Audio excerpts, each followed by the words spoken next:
One December morning, Nancy came to the sheds. She polished Renius's brass as the little engine was readied for work. "You must be excited," she remarked. "Your first Christmas home since being mended. It's a call for celebration." "No time for that," smiled Renius. "Far too much to do." "Surely," replied Nancy, "you must be having some sort of party." "Surely not," chuckled Renius. "Railways don't stop for Christmas parties, my dear. We've managed just fine without them." "You've never had one?" cried Nancy. Skarloey yawned, woken by the discourse. "You must understand, Nancy, we weren't in a position to have parties in the old days. Our crews went home to their families, thankful for another year of work. Renius and I were just glad to have rails beneath our wheels." "Well, those days aren't these days," retorted Nancy, "and you shouldn't carry on like they are. Stop being a pair of old ladies and have some fun. Why, my choir group could come sing for you later." "My timetable doesn't have fun scheduled today, but it does have a train in 20 minutes. Thank you for the polish, Nancy," whistled Renius as he steamed away. "Honestly, Skarloey, how do we get him to lighten up? You've had plenty of Christmas parties before." "Not that he's been here for," chuckled the old engine. "Give him time. He'll come around." He didn't. Any party talk was lost in the sound of whistles and wheeshes. The other engines grew nervous.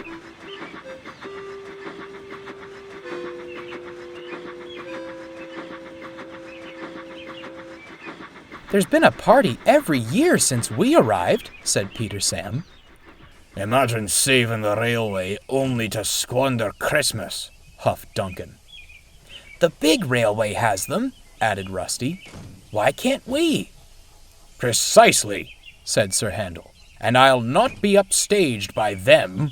Gordon will go on about it for ages." Renius was none the wiser. He carried on, determined to run the line as he always had. That afternoon, he'd slipped fiercely on a section of rail. He got his grip just as he passed Rusty and the workmen.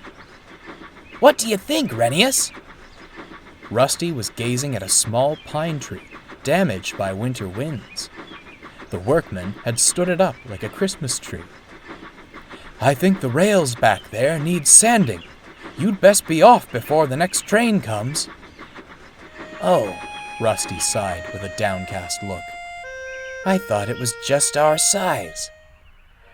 At the top station, Nancy and the choir were practicing carols. Peter Sam decided to join in with his whistle. As he gave a punctual toot, there came a great screech. Everyone winced as Renius braked to a halt nearby. "What's happening?" he cried. "Oh, we just finished I Saw Three Ships," said Peter Sam. "Oh, Holy Night is next, if you fancy whistling along." "No, I don't. I thought you were in trouble." "Come on, Rhebenezer," giggled Nancy.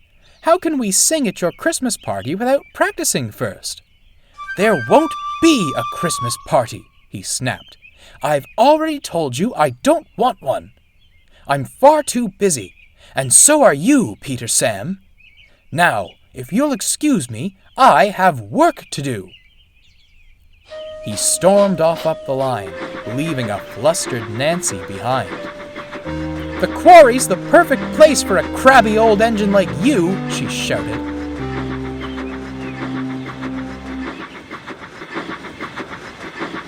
Dusk fell as Renius shunted the last of his trucks together. He glanced around. Save for a few workmen, he was all alone. Just like the workshops. He remembered the holidays that passed during his repairs. The shops were deserted, save for a few engines who were indifferent to him. He thought of how lonely he'd felt, how he wished Skarloey were there with him. Nancy's words echoed in his smokebox. "Oh dear," he sighed. "I have been a crosspatch." On his way home, he stopped at the top station to fetch his coaches. As he shunted them, he noticed the station master decorating the tree in the waiting room. It did look nice. To his surprise, the choir was still there, singing happily. "Were we singing too loud for you, Rhebenezer?" she asked incredulously. "I am sorry, Nancy," he sighed. "I'd grown so used to not celebrating Christmas. I didn't stop to think if anyone else wanted to. Your choir does sound wonderful." "We've missed our show. The car meant to pick us up got stuck in the snow. But I'm glad it's made you change your tune," she smiled. Suddenly, Renius had an idea. "You still could put on a show, Nancy." At the sheds, the thin controller was hanging decorations. He glanced at the solemn faces around him. "What's gotten into you engines? You'd hardly know Christmas was coming with how positively dismal you look." "Excuse me, sir," sighed Skarloey, "but it's Renius!" bellowed Sir Handel. "I was getting to that," glared Skarloey. "No!" said Sir Handel. "Look!" The echoes of Nancy's choir spilled out of the coaches as Renius arrived with a great whistle. "Sorry we're late," he smiled. "Had to make a few, special stops." "Our tree!" gasped Rusty. From one of the trucks, the crew unloaded the tree Rusty had found earlier. "It really was just our size," laughed Renius. "I'm sorry, Rusty. And everyone. I suppose I was caught up in old habits. I'm grateful to have a railway to call home, and to be with my friends again." "Does this mean," ventured Peter Sam, "we are having a party?" "On one condition," stressed Renius.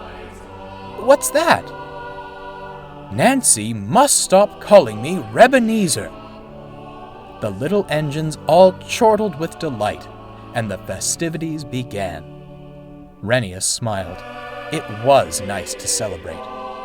Best of all, it was good to be home with friends new and old.